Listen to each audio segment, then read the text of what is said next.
Today's Torah portion is, Parshas Teizei. Teizei has the most number of mitzvot in the entire Torah. How many mitzvahs in the Torah again, everybody? 613. How many of them are positive do mitzvahs? 248. Helen's on fire because we have 248 limbs in our body. That's the skeleton, keeps us standing, doing positive mitzvahs. Put a mezuzah on the door, make kiddush on Shabbat, put on tefillin, do the things that are acting, light candles Friday night, do the things that are positively impacting the world in a real way. 248. Which means how many negative mitzvahs don't do? 613 minus 248, guys. Even the mathematicians couldn't do this. 613 minus 248, Akiva? Nesta. Nesta. Dr. Galvez. Hey. 248. 365. 365 don't mitzvahs. So you know what's interesting? I would rather get a mitzvah note from a kid that says, I was going to be disrespectful to my parents, but I stopped and I didn't say that thing. I was going to talk Lashon Hara and I didn't say it. I was going to eat that not kosher food and I didn't eat it. That is one of the 365 commandments. That's really hard. Those are hard to do.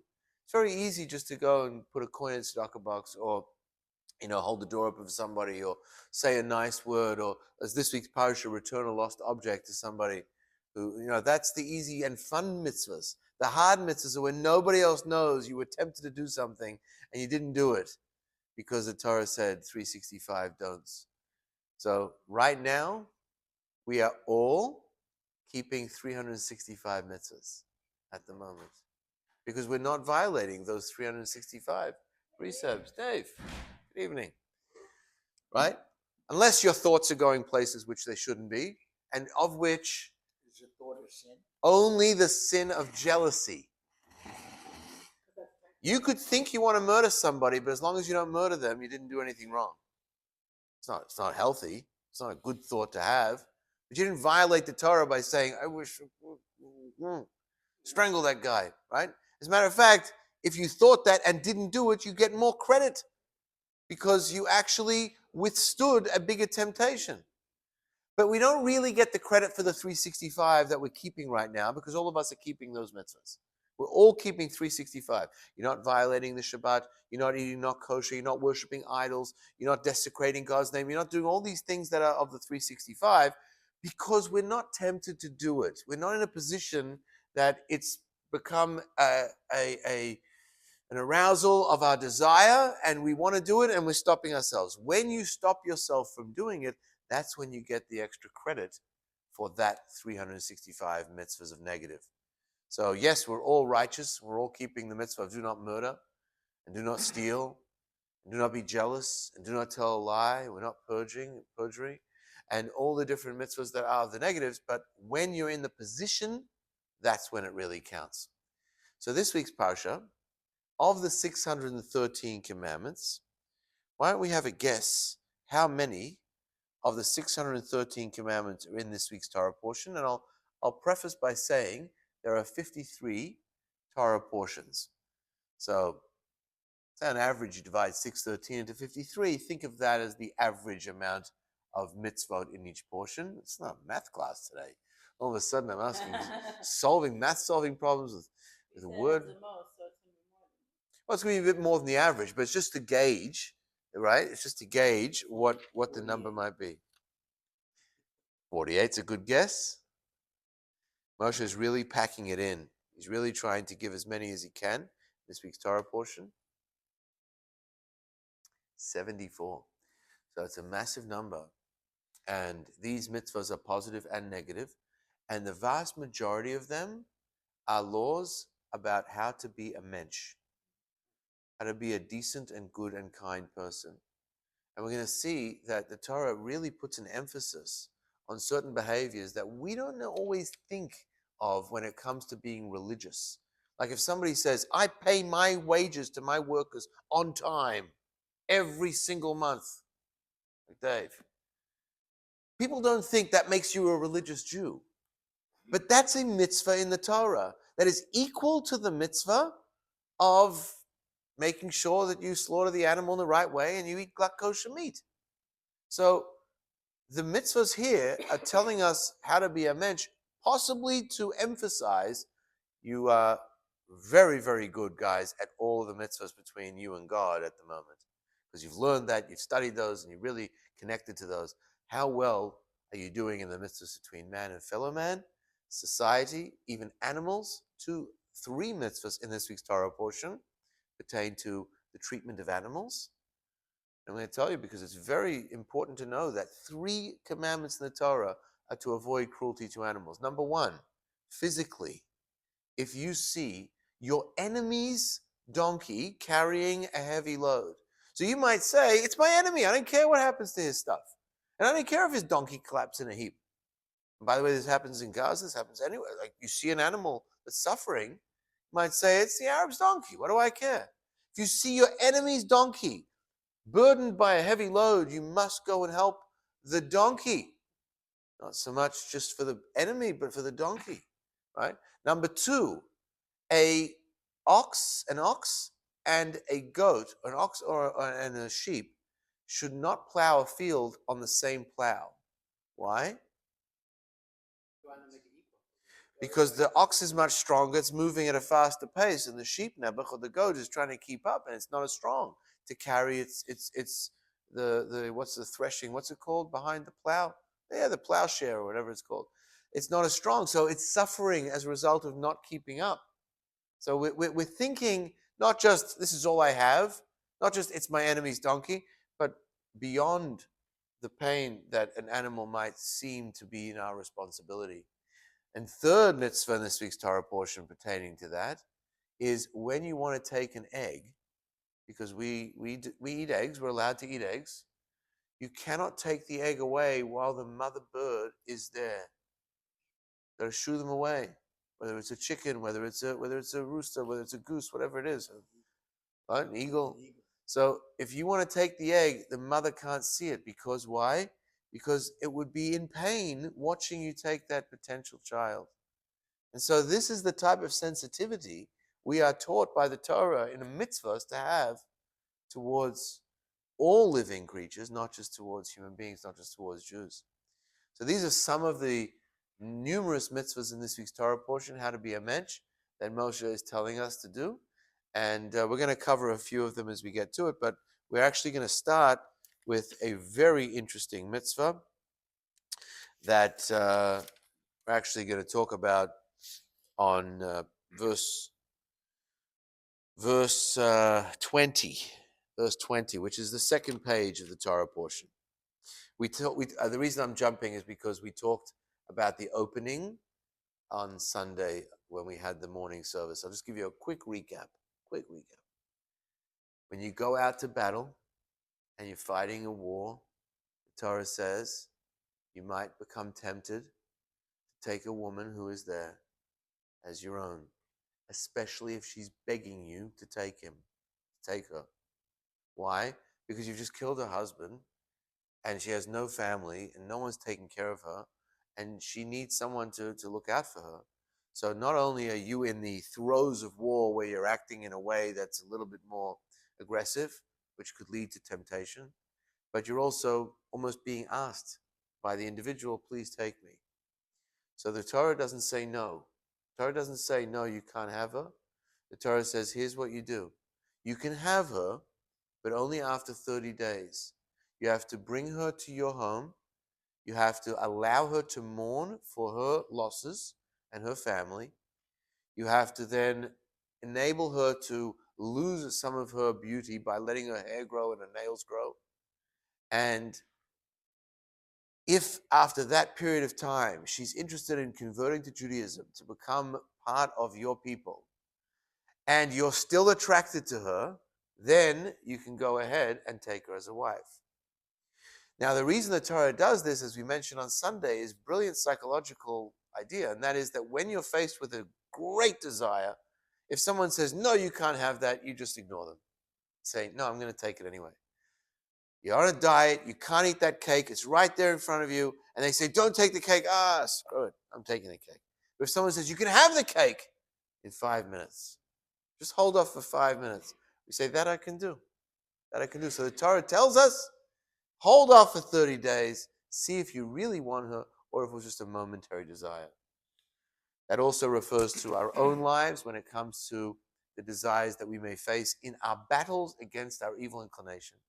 So to use the same delay tactic and the same way of recognizing that it really isn't as beautiful as we may think, and it's not as desirous as we may think. And that's one thing that I remember somebody told me once with regards to a certain temptation is make it less beautiful. If food looked less appetizing, you wouldn't want to eat it. Even if you're starving, even if you're hungry.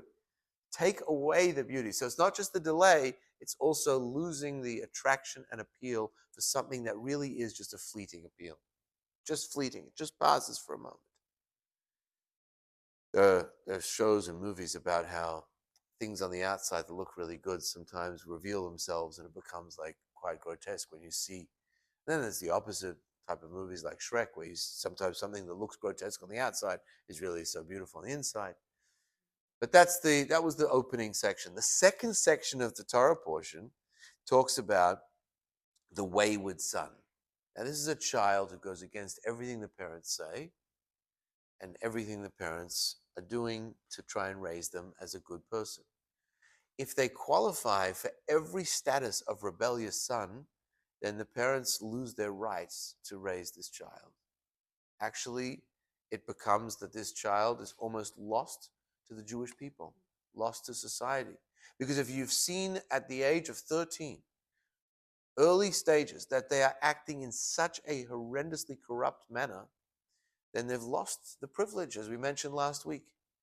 But in the history of the Jewish people, there has never been a wayward son. Never, ever been. The Talmud talks about this. It's never happened.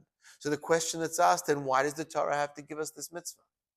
It's giving this mitzvah not for the wayward sons. It's giving the mitzvah for the parents. To know that if we don't do what we're supposed to do in raising our child, then we may end up dealing with a situation like this. So to put all your efforts and all your energy in ensuring not just by what you say, but by what you do, will have an impact on raising a mensch, raising a good child. And this is in line with the rest of the Torah portion, that if they see you acting by taking care of the mother bird before you take the eggs, returning a lost object that you find on the street, being considerate and caring to even your enemy with the heavy loads, and to take care of the animal, all the different things that the Torah talks about. Be safe by putting a fence around your roof or the swimming pool. All the things that are just talking about basic moral living, then your child will see this and will follow in your footsteps.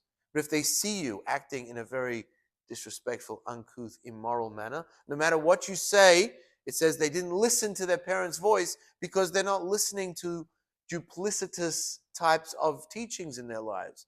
They're not going to listen to that if the actions belie that, which I've shared before. A mother from Hebrew school about 10 years ago that called me and said, I have a real big problem with my son. He's 12 and he's always cursing, always saying curse words. And it's terrible. I told him, you can't do it, you get him in trouble. He's still just, every time he's at the dinner table, just throws a curse word out. Pass me the thing chicken, whatever. It's like just throwing out words at random times. So I said to her, let me ask you a question. Does he ever hear you use those words?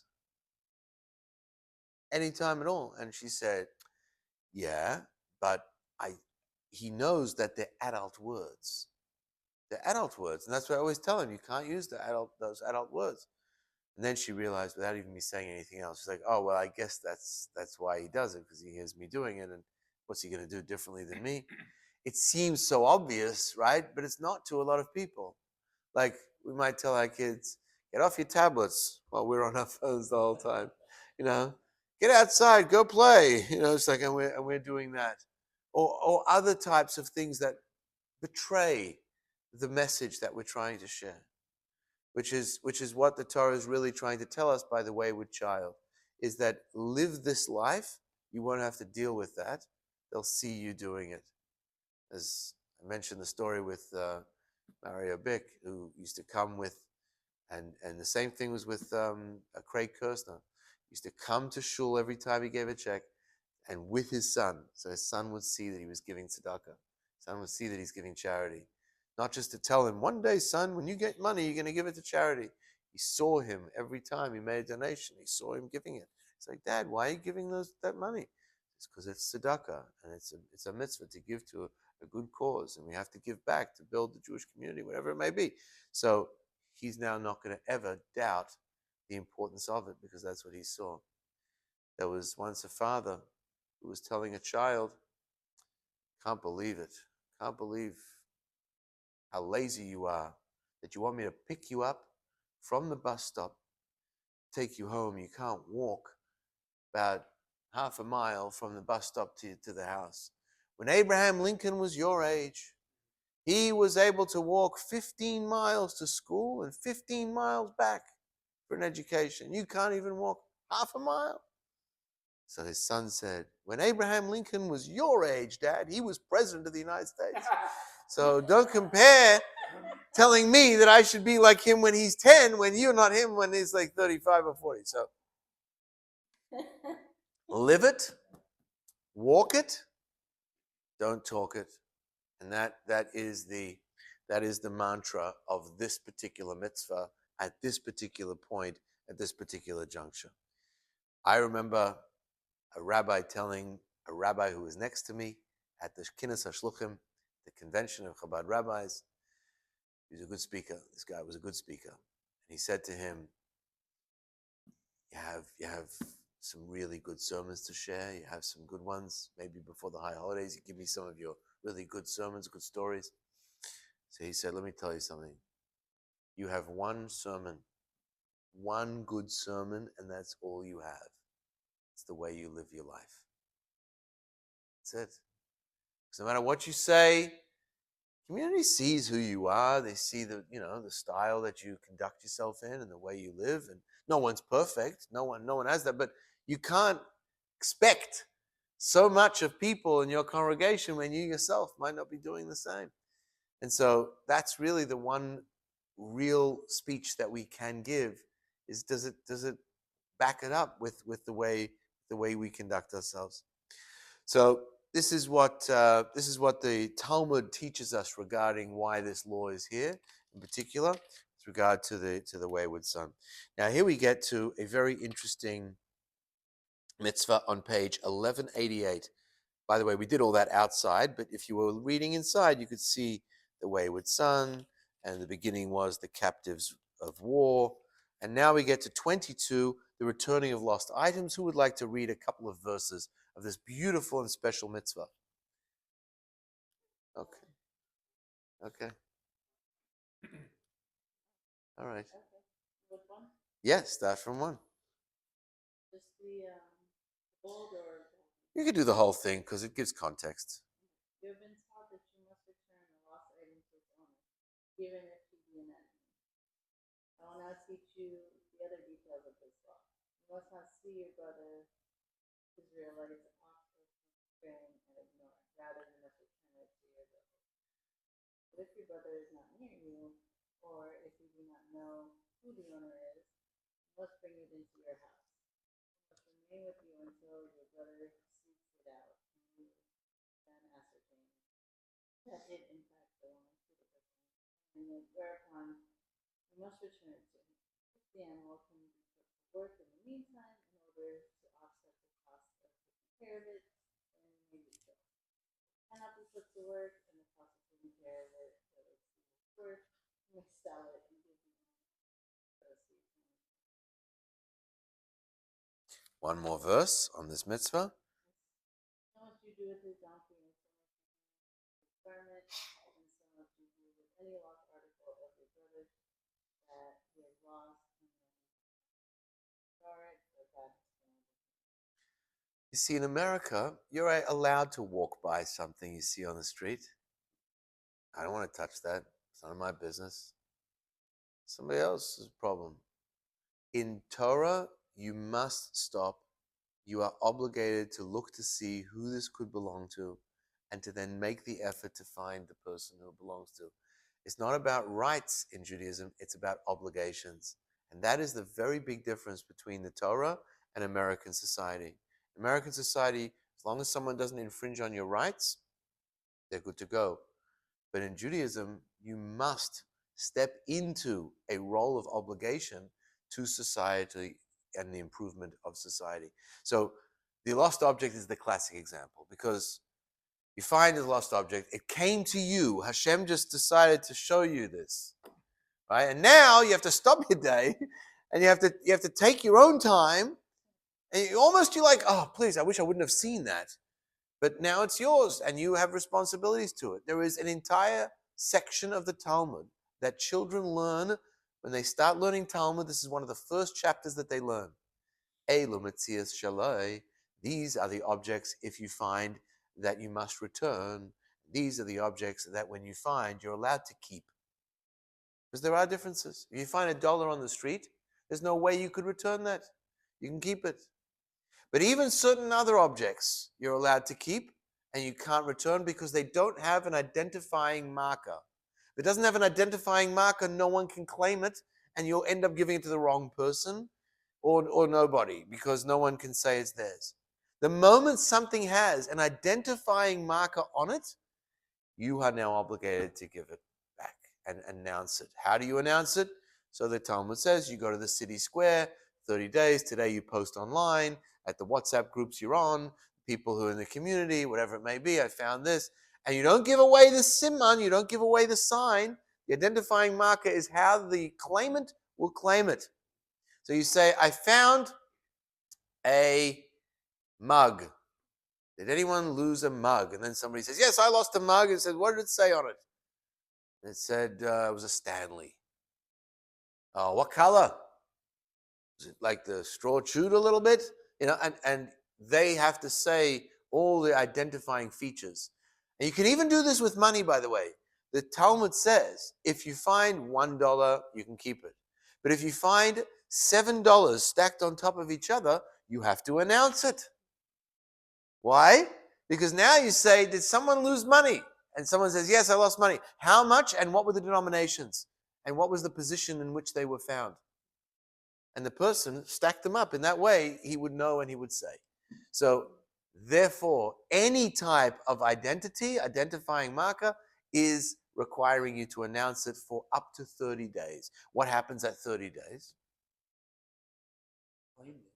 No one claimed it, or you had no address, or you had no name, right? So you couldn't give it back, even if you wanted to, and no one claimed it. So what happens after 30 days?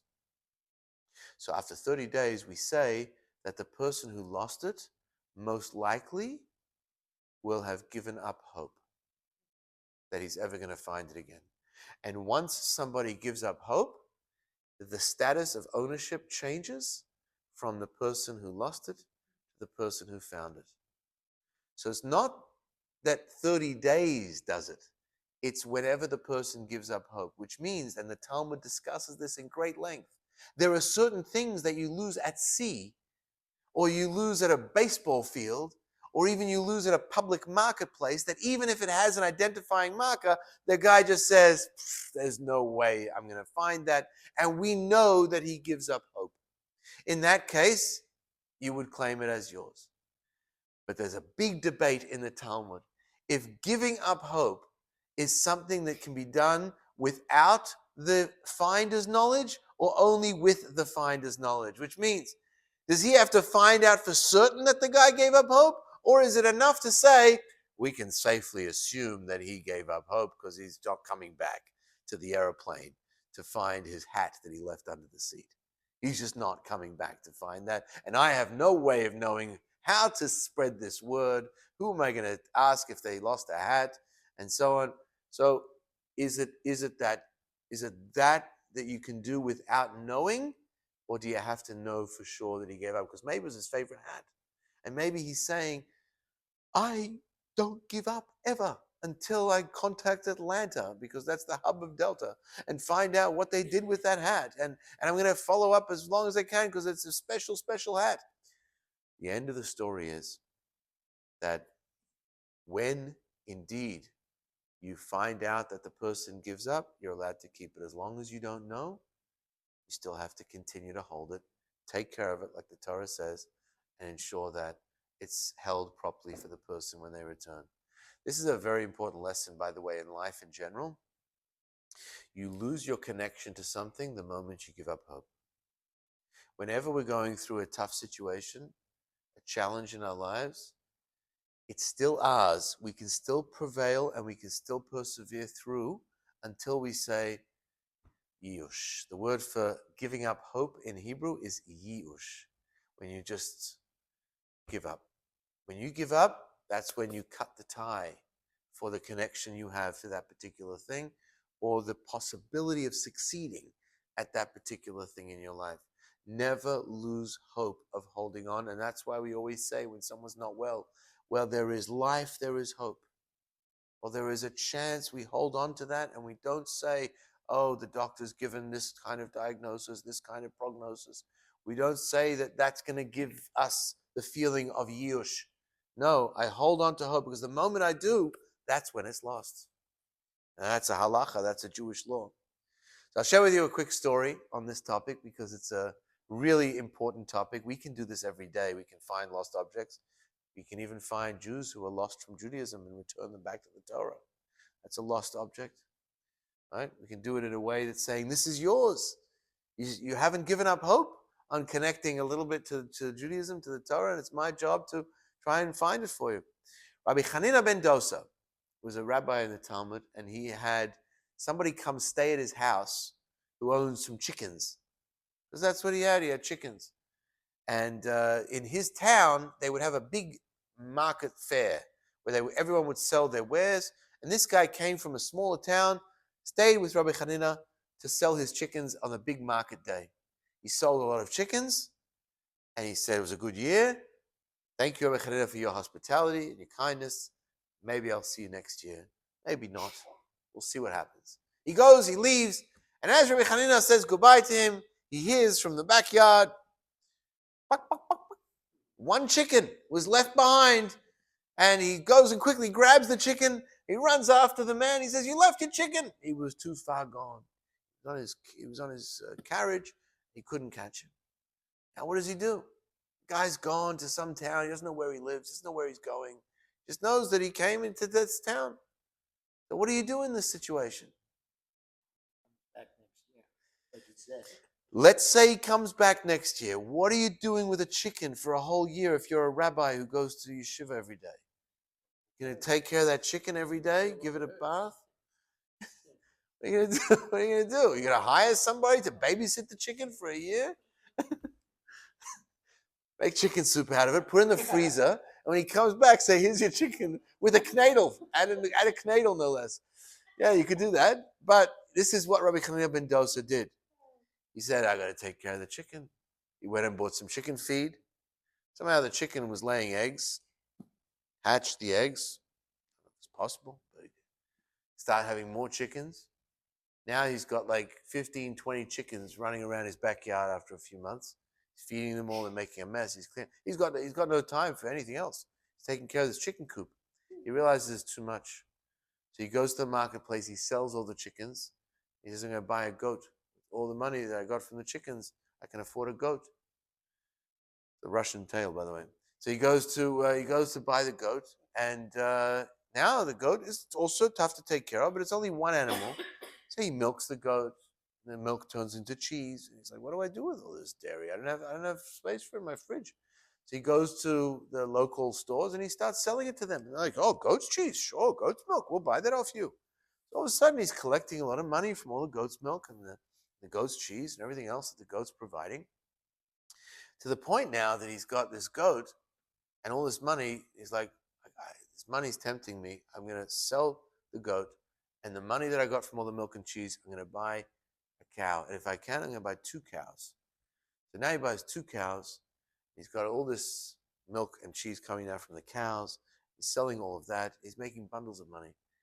Anyway, a year goes by, and this guy rocks back up into town, knocks on Rabbi Hanina ben Dosa's door and says, Rabbi, would you be so kind to house me and my chickens again this year for the market fair? He says, absolutely I would, and I'm so happy you came back because I have something that you left behind. When you left last year, you left something behind. He said, I did? He said, yes, here it is. 2 cows and a bag of gold of all the milk and cheese that I've sold over this year. I look at him and says, what? How could you possibly? He says, yes, you left one chicken behind, and look at what it turned into. This story is told in the Talmud as an example of the level of returning a lost object of this mitzvah, of how far it can go. When someone leaves something in your care, to polish it, to take care of it, to dust it off. If it's a book, to even open it once in a while so it stays fresh, doesn't get moldy. The care and the love that you would have for somebody else's object until you can return to them should be more valuable and precious than your own. And that is a way then that Hashem looks back at us and says, I will take care of your objects and your needs, maybe even more than certain things in nature that might be of my own. And so that's the classic story in the Talmud of the Hashavas Aveda, of returning a lost object, and many other components that come from that. But it's a beautiful mitzvah, and one that we can all do. I'll just share one episode in my life that I had with Hashavas Aveda. I was living in Parkland Isles, and I was walking back from the gate to my house, or from the clubhouse to my house, and on the side of the street there was a wallet. And I found the wallet, and I brought it home and looked inside, and I saw a name, and I saw an address on the license. So it was about 7 p.m. I thought, let me hold it till tomorrow morning. I don't know, just maybe I should hold it. And then I was thinking, the guy might be getting a little bit antsy. Why don't it's not too far from here. It's a few blocks, the other end of the development. I'll go over right now. So I went over, knocked on the door, knocked again. I was like, finally, a guy opens the door wearing a nightgown, like a robe. He comes to the door, and he looks a little annoyed. He says, can I help you? I says, I believe I found this wallet which belongs to you. He said, no way. No way. Thank you so much. You found it where? But outside, he says, it was by an open house sign, right? I said, I don't know, maybe it was, I don't remember. He says, because I was putting an open house sign today, and for our house, it's for sale. We had some showings, and I must have fallen out of my pocket. He said, well, you have no idea how grateful I am. He pulls out all the money from his wallet, and he says, here, take it. And I said, no. I'm going to tell you about a mitzvah. If I get the money, I don't get the mitzvah. I want to get the mitzvah from Hashem, so you don't have to give me the money. So I explained to him about good deeds. And then he said, you know why I'm so appreciative? I said, why? He says, I'm a pilot, and I'm actually going to the airport at 4 a.m. And if I would have shown up at the airport, and he opened up his wallet, and behind his regular license was his pilot license. He said, if I would have come and they wouldn't have had my pilot license to show them, I wouldn't have been able to fly. But I didn't even realize it was missing.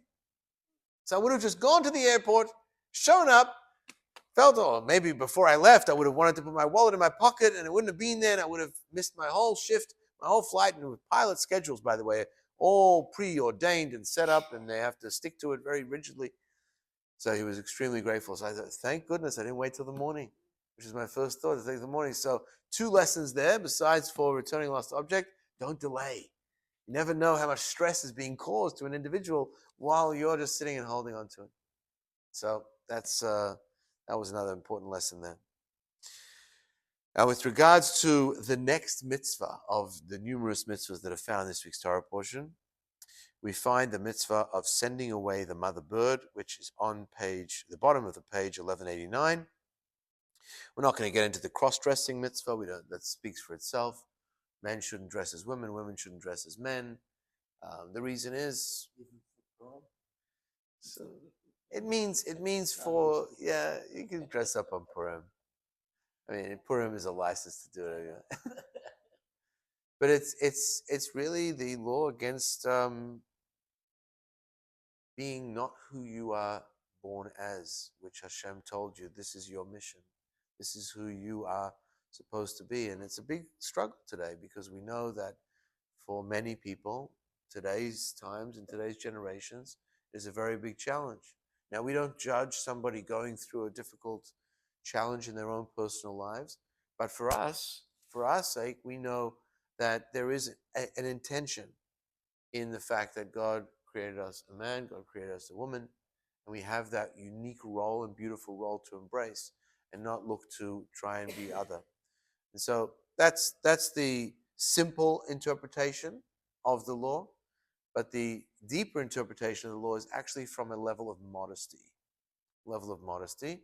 that it's important to identify that a man is a man, a woman is a woman for the sake of modesty, because otherwise you could be in a room alone with somebody who you think is a man and really it's a woman, and that's inappropriate for the solitude violations and so forth, because being alone in a room isn't what it's going to cause. It already is a sensual act. If it's evening time, there are no windows, the doors are closed.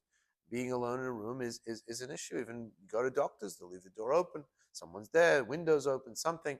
So if you don't know who's who, you're going to fall into these particular pitfalls at times, with men being with women, women being with men in inappropriate ways. So sometimes it's just translated in very practical terms, so you know what you're dealing with. But what about in the workforce? Like, if you have to dress up, let's say, in a suit. So the Some women may not want to wear, a dress suit or skirt suit every day, so they may want to wear pants. Obviously, most of the time it's gonna look feminine. But what if she has more masculine features? look, there are sort of standards in this, right? There is the highest standard you can maintain, but pretty much if you look at a woman's suit, it's a woman's suit. We're talking about where somebody is deliberately trying to disguise themselves as a man, but in most cases where you have that, it's still women's clothing per se. In today's world, in the construction sites, there are women. That it's They're hard to dressed tell. just like the men. They Yeah. got all the safety gear on. Yeah, well, an observant From a Jew would be a distance, little you wouldn't careful know. with that. Observant Jew would be careful with that. That's why I didn't harp on that one, because there's so many others that we are more relatable to us in our lives. As the next one, which is that there is a mitzvah of shooing away the mother bird before taking the eggs. We touched on that already, but I think it's really important to talk about why. Okay, we actually only have rights to animal as food, even animal products such as eggs and milk, if we can prove that we ourselves are on a higher level than animals. We're the kingdom above animals. Now, we know that animals tend to be quite selfish. They want what they want, they desire what they desire. You're not going to see a dog usually, maybe dogs are unique in this way, but you're not going to see a deer helping out a squirrel. Here, take a nut. I found a nut for you. You're not going to see that kind of across the board kindness. But you will see a mother bird taking care of a baby. So they'll take care of their own in a beautiful, very dedicated manner. So what rights do we have to take away food from an animal, to take animal food? The only way is if we can show that we are even more refined than an animal. So the animal cares about their own and we care about our own. That's why we're going to get food, because we're going to feed our families. We're going to feed our children. So we're getting food for our own, just like they're getting food and taking care of their own. So we're equal at that point. The only way we prove ourselves as a higher status and level of behavior than the animal is if we can take care of other species and we care about their feelings and we're sensitive to their well-being as well. So when we are about to take an egg and we can say, chicken, please, I care about you too, and I don't want you to witness this act of insensitivity, that proves that we have the rights to the egg and the rights to that food, which is the animal world. If we didn't do that, we don't have the rights to it, because where is our refinement above the animal behavior? The only way we become the upper kingdom is if we act like the upper kingdom. Otherwise, we're just a bunch of animals too. And, we're all equal. So that's explained by the Avnei Nezer. And he gives this very interesting interpretation, because the Torah doesn't tell us the reasons always. The Torah does say that if we do this mitzvah, we are blessed with a long life. If you take a look at this particular mitzvah, um, verse 7, you must first send away the mother, and then you may take the young for yourself, in order that it go well for you and you live long. Why? Because with acts of kindness that your children see you do, as we mentioned before, with the wayward son doesn't see his parents act that way. The same way that if you honor and respect your parents, you also get a long life, because your children watch as how you should be treated when you get older. It literally enhances your life. When they have learned kindness from you and sensitivity from you and care from you, especially for the older generation, they will replicate that, and that will make your life longer instead of just throwing you into some place and never come visit you, and that's the end of that, right? So that's why in practical terms, these behaviors lead to a long life. That's maybe one of the reasons we have a lot of kids, and we hope that at least one will take care of us. So when we get old. Yeah, otherwise you put all your eggs in one basket. No pun intended. They're like, that's. I hope they're going to be nice to me. That's how you hope for daughters, right? You hope for daughters, but sons have wives too that can act that way. So daughters in more than law. So Mr. Shem in the right time. But that's these are the things that happen with the actions that we do, what they create. And that's why it's only few mitzvahs that tell us the reward of what the reward is. And it's the mitzvahs of kindness, consideration, and compassion that lead to a long life and respect. Still have a little bit of time. Okay. So then we have a few specific mitzvahs about mixing species, interbreeding animals. These are very interesting laws. We're allowed to, I guess, own a dog that's a mixed breed. We're allowed to eat a fruit that's a mixed breed of species. But we cannot be the ones to perform the mixed breeding and put two species together. Is that in the Torah? It's in the Torah, straight out. Yeah. Amazing. You must Who not would've sow. Right. That's new. That's not even Well, it's timeless. 5,000 years. Yeah. It's Would be 100 years. it's interesting. It's interesting. This we'll get to the reasoning, because the Hasidic thought and teachings of what we call the drush of Torah give the homiletic reasoning to a lot of these things, even if it's not for that reason we got the mitzvah, but it does give us a little insight. But let's first take a look. You must not sow the vineyard together with a mixture of two species of grains of vegetables, lest the increase of the seed sow the yield of the vineyard become out of bounds for you. So don't mix the species. In verse 11, it says, you must not wear pressed, woven, or twisted mixture of wool and linen. So wool and linen can't be worn together in the same clothing. And the one before that was what we touched on earlier, which is an ox and a donkey can't plow a field together. Now that gives us the insight. That's the one that gives us the insight. The Torah is basically saying, I created a world of compatibility, of synergy, where everything is in the right place, in the right purpose, in the ecosystem and food web that it needs to be to maintain its perfect ecosystem existence. If you're going to start blending things together, mixing things, you're creating incompatible relationships. When we talk about the ox and the donkey plowing the field together, the ox and the sheep plowing the field together, we're talking about an incompatible relationship.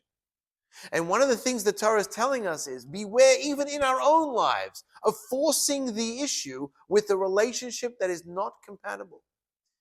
That is an example of a Jew marrying a non-Jew would be the example of a fish marrying a bird.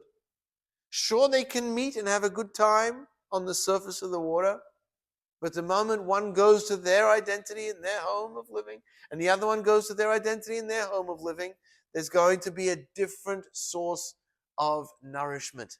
It's going to be a different survival mechanism.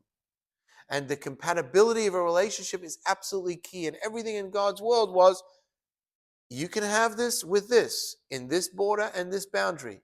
And with this limitation and not. But once you start forcing the issue of putting two things together that aren't naturally supposed to be, messing with God's plan, messing with Hashem's equilibrium and the balance of the ecosystem, spiritually and physically as well.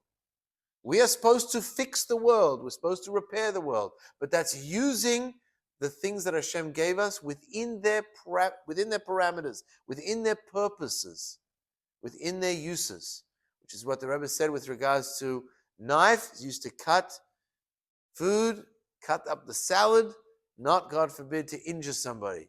Nuclear energy was there to make greater ability for people to live and function in a healthier way, a more manageable way, not, God forbid, to destroy.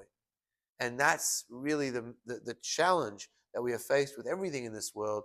Can we utilize every species in its purpose and not try to force and create something that wasn't there from the get-go that would be then incompatible with the remaining species? It's interesting because there are times you might say that science is doing it for the sake of saving lives or enhancing, but then many times it's purely experimental.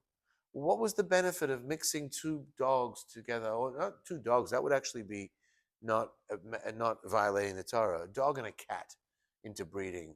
Or you know where a mule came from? Horse and a donkey together. So when you force breed animals, and mules can't have kids. Mules are impotent. You have one mule and that's it. They don't reproduce. So you start messing with the system. You start creating ways in which then the natural order of things aren't anymore maintainable in that area. Now, okay, but that's all good and well for the species and for the animals and the plowing. What's the deal with wool and linen? I was wondering, like, what? Why can't we wear clothing with it, like a nice woolen fur collar and like a nice linen jacket? You know, it's like in the same thing. By the way, there's testing. There's a guy in Coral Springs that does shatnez testing.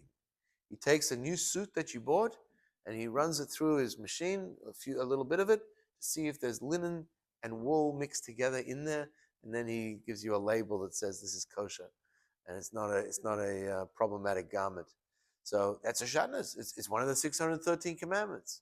This is a tough one to understand, though, because you're not really breaking the system with this. You didn't like mix a sheep together with a flax seed. If you interbred a flax seed with sheep, then maybe you'd have a problem. But just to take the products of them together, that would be like a tapestry of beauty that you're creating in this world. Certain compatibilities, though, are not healthy for us. And why would this not be healthy? Got to dig deep to find the reason for this one. The reason is based on the first sin of Cain and Abel. Actually, the second sin. The first sin was the tree. The sin of Cain and Abel, where Cain killed Abel. You know the story? You know the story behind it? Why did Cain kill his brother? Jealousy. You know why? Because Cain was the farmer. He was the farmer who raised all of the produce. And Abel, his job was the shepherd. He took care of all the animals and domestic animals. He was the first shepherd and the first farmer. And they wanted to thank God for the fact that they had been blessed with so much abundance and bounty in their lives. So Hevel said, I'm going to bring the best of my sheep. And he brought the best of his sheep up as an offering. And Cain said, I don't want to bring the best of my stuff. I got good food. I'm saving it for people and myself. I'm going to give the cheapest of all my produce, which is flax seeds. That's the cheapest of all produce. I'm going to bring that as an offering. So God rejected Cain's offering and accepted Abel's offering. When Cain saw that, he got jealous of Abel and he killed him. That's one of the reasons. There's more to it, but that's one of the reasons. So, as a result of that action, we have become tainted because the only reason murder came into the world was because of the corruption of this combination of flax and wool together that caused this jealousy. And therefore it became tainted. It became a little bit stained. And so therefore, when we would mix that together, maybe it would remind Hashem of the first murder, or maybe it will somehow give us the energy of the cause of the first murder. So we avoid that combo from ever being part of what we wear to show we're not able to fix or repair that sin yet. And we certainly don't want to be dragged down into the energy of that first murder. But, there is one day a year that one man was allowed to wear and should, commanded to wear, a mixture of wool and linen in what he wore. And that was the high priest, the Kohen Gadol, in his vestments that he wore, that he would go into the Holy of Holies wearing. Kohen Gadol would wear wool and linen. Why?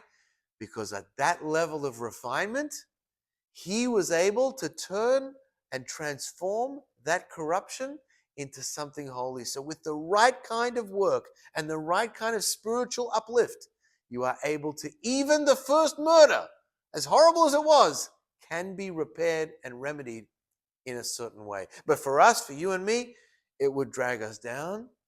But on the Holy of Holies, the Kohen Gadol was able to transform. So this is not in the Torah, in the words that we read tonight. It's in the deep commentaries of understanding some of the reasons for the mitzvahs. But our sages tell us, if you want to know why you're not supposed to wear wool and linen together, it's because God said so. And that's it. It is what's called a chok, a statute, a commandment that has no rationale. What other mitzvahs have no rationale? We can try and explain them a little bit here and there, but which mitzvahs don't have any rationale? It's just because God said so. The red heifer, sprinkling the ashes, is the most famous of all. Eating kosher. Eating kosher is beyond our rationale. Why this food yes, this food no? Why milk and meat can't be mixed together? We can try to fathom and understand it on a certain level, but at the end of the day, it's not affecting us. It's not hurting us because he said so. There's compassion in milk and meat, however. There is, but that right. Bringing out that love of mother and child again, and not. It is, but it's still without.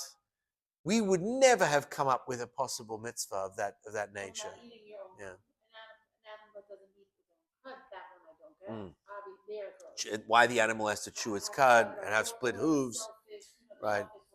There are all reasons given, but it's like confirmation bias. Once we found out that we had to do it, we said, "Oh, I think this could be a good reason for it." Another one would be the laws of family purity for a woman going to the mikveh. You might say that there's a benefit to it and enhances the marriage. But at the end of the day, that 7-day period of staying clean after you've already stopped bleeding. But think about that for a brief moment, and I was once than ever. Your body's also healing, and Hashem had the most ingenious concept, right? And it also enhances a relationship without a doubt. If you're in that understanding of it, I will say though, speaking from the never person, was me. First, of course, it was irrational, and it was many nevers. And then all of a sudden, when you understood the deep root of it, and you also understood the benefit of it, it was like what an enlightenment moment. There is no question, and this is a very big paradox, because on one hand, we really want to understand the reasons for all the mitzvahs, because it does enhance our lives. We are thinking creatures. And if we use our minds in addition to our acceptance of will, then we're doing the mitzvah with a much more wholesome experience by understanding it. It's why a child is always asking, but why? But why? Because then it will do it with a more whole heart than just following what the parent says. But if we can come to do a mitzvah only because this is what Hashem told us to do, isn't that much more appreciated by Hashem? Because then he says, oh, you're serving me, you're not serving your own mind. You're not serving your own intellect. Right. The moment the child says, oh, I'm only doing it because you explained it, and now I understand why I should go to sleep on time. The parent feels a little bit let down that you didn't trust me. You couldn't just accept what I said because I love you and because you love me. Because that would be pure. That would be really pure. just doing it because you want to make me happy. And now you want to make yourself happy because you want to understand it. Okay, good. We're on the same team, but missed a little bit of that. So we look to do the chok sometimes. We look to say, I'm doing this just because this is what Hashem asks of me and makes Hashem happy. And if I do that because it makes Hashem happy, then I'm a good person in this relationship. So that's some of the rationale behind not knowing why the mitzvahs have the reasons they do. You know, there was a time that I used to think that, well, it was not historically because of hygiene, avoiding infections, matters, or whatever. I think Right. as humans, we always try to rationalize it. We do. It's part of our Always nature. to understand pretty It actually no, it really does enhance the way we do things because we have levels of our personality traits. It starts from behavior, goes up to emotion, culminates in intellect. And we want to connect to things that we're doing in intellect. We don't want to just be there emotionally or be there just in our behavior and actions. We want to understand, we want to feel the deep bond with this. So in the prayer before we recite the Shema, we actually say the lines, Avinu Avarachaman, we're talking to God, Father of merciful God, that you give us the opportunity, lahavin ulahaskil, to understand and to comprehend, lilmod ulalamed, to learn and to even teach, lishmar v'lasot, and to observe and to fulfill the commandments. So we're not just saying, God, give us the opportunity to fulfill the commandments. We're saying, give us the opportunity to comprehend and to dig deep into understanding what the mitzvahs are. What you just said today about Cain and Abel? Yeah. Because I was trying to figure out. Yeah. No, it's good. It does make, when I first learned that, I was like, oh, that's meat on the bone, as Ronnie Potofsky would say. You know, it's meat on the bone. But it then when I'm not wearing woolen linen, I'm not thinking, okay, I don't want to be dragged down by murderous energy, as opposed to, Shem, you want me to do this? I'm happy to do it. So there is a yin and yang to that. There is a little bit of a conflicting thing to that. Just one. There's so many more mitzvahs. I don't want to get to all of them, but I do want to touch on the mitzvah of putting a fence around the roof of your house. And this is when people would go up to the roof of their houses all the time to do work up there and so forth. And if you want to find that, it's all the way on page 1203, I believe, all the way down the end. So It's also on 1191. Sorry. After you talk about turning away from yeah. Sorry. You are right. You are right. It is right there. If you build a new house, if you build a new home, so you are required to make a fence around your roof in order not to cause the blood to be shed in your house, thereby not by the one who starts to fall from falling off. Now, this is obviously a safety issue, right? Put a fence around your swimming pool. It's on page 1191, verse 8. Verse 8. Yeah. Sorry, there's a whole section on 1203 about not taking advantage of the disadvantage, which is a whole beautiful section in and of itself. And there we're also talking about protecting those who can't protect themselves. But here, come back on Shabbos for that. We'll focus on part B on Shabbos. But this mitzvah, we talk about like a safety regulation, right? Making sure you have all the right workplace safety measures. One of the big things that the new shul will require is life safety inspection. That's probably the strictest of all the inspections and permits that they give, because fire department has to get in and out. There has to be access. There has to be openings. There can't be too many people in the room. All these things, because when it comes to safety, the Torah says this is a requirement that we have in order to prevent, what does it say? The one who would fall from falling off. Now that's a very interesting terminology. The one who would fall from falling off? The one who would not fall from falling off? That would make more sense. The one who's standing on the roof, not the falling one from falling off. It's almost like saying like he was already preordained to have fallen. The word is nofel. He's already known as a faller before he falls. It's assuming he's going to fall. Right, so it's like already saying he's already falling. You got to be prepared for the person. You The become same thing That's what as- safety is. all the you become responsible. Right. Sorry? All the safety features Yeah. that you deal with, Same thing with a pool. all of their safety features are preventative to prevent the person. Correct, but the terminology of the Torah is implying that he's already falling even before you allowed this non-fence or this non-parapet or this non-protection. It's like it's not that he's falling after he passes through it. It's that you cause blood to shed in your home by thereby preventing the one who starts to fall from falling off the roof, which means he's already started to fall. Now that's the interpretation of Rashi, but the basic translation of the Torah is he's already a fallen guy. He's already Whoever is falling, he's already falling. the safety feature is there to save them. That is the basic interpretation. That's what we call pshat, yes. But the language that's used is to teach us that it's very likely that this person was already a designated fallen person, which means nothing happens in this world without Hashem orchestrating it and Hashem deciding that it's that person's time. He was already designated to fall. But you shouldn't have been the one that he fell on your account, on your property. No one dies before their time. No one dies after their time. Everyone is designated a certain number of years in this world by Hashem.